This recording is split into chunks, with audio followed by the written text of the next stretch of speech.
We're now going to look at 4 common mistakes that students often make in the IELTS listening test.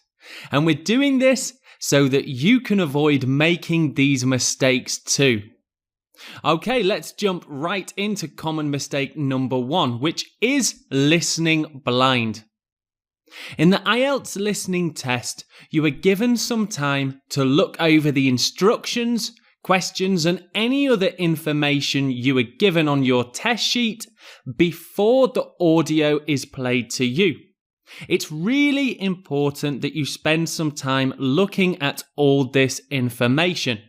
We do this for a good reason. By reading through the questions and instructions given to you, you can start to build up a picture of what the audio is you are about to hear. You can even start to think about possible important information in the audio, so you'll be much more prepared to listen with focus. The key point here is to check the information in front of you first.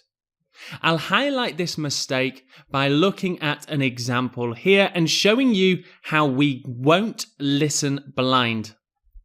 On this IELTS listening question sheet, I will start at the very top, just as you should, and look over the key information. So the title is Travel Safe Insurance PLC, and the department is Motor Insurance. Now, before the audio is even played to me, I can start building a picture up of what the recording may be. Once I've looked at this key information, I'll start scanning for any other key details I can see. In the client details on this question, I can see a name, Elizabeth, and a date of birth, and some other personal information. I'm starting to think that the audio may be based around a phone call from this lady called Elizabeth. It could be that she's going to be asking for insurance on her car. I'm definitely more prepared by looking over this information than if I were to listen blind to the audio and then look at the questions. You should definitely make sure that you look carefully at all the information given to you before listening to the audio. So let's go to mistake number 2, which is not predicting answers.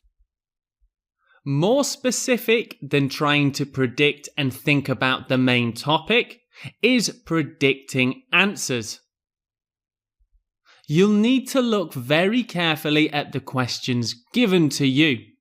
What type of information could fit for these answers? Again, by predicting possible answers and information I need to think about, I'm more prepared to listen to the recording. Let's take a look at another example to show how we can predict answers. So here's a small table with 2 cities labelled, Sheffield and Liverpool, and we have some key information underneath. Question 11 in the population column is population of. For Sheffield it is blank, and Liverpool we have the figure of 400,000. I know that I need to listen carefully for a number that indicates the population of Sheffield. For the missing information about Liverpool in industry, we can see mostly sector. Now, sector is a key word that I might listen to see if it is repeated in the audio. I can also be thinking about other possible industries, such as tourism, travel, and shopping. These are all keywords that I can look out for in the audio to help me answer. And I'm making predictions on possible answers too. Let's move on to mistake number 3, which is the word count. Now, it's very important that you read the instructions very carefully. Some questions, such as the short answer question, have a very strict guideline on word count. If you go over this word count, you will not score any marks for that question. And here is our final mistake, mistake number 4, which is leaving answers blank. I commonly see that students don't complete all the questions and write answers for everything that they can. Now, in the IELTS listening test, you do not lose marks for an incorrect answer. Therefore, you should try and answer all questions, guessing where possible. Time management is key to allow yourself some time to quickly scan over your answers and fill in and guess other possible answers where possible.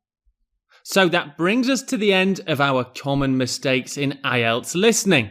I hope that you can apply some of these ideas in your IELTS listening practice tests, which are coming up next.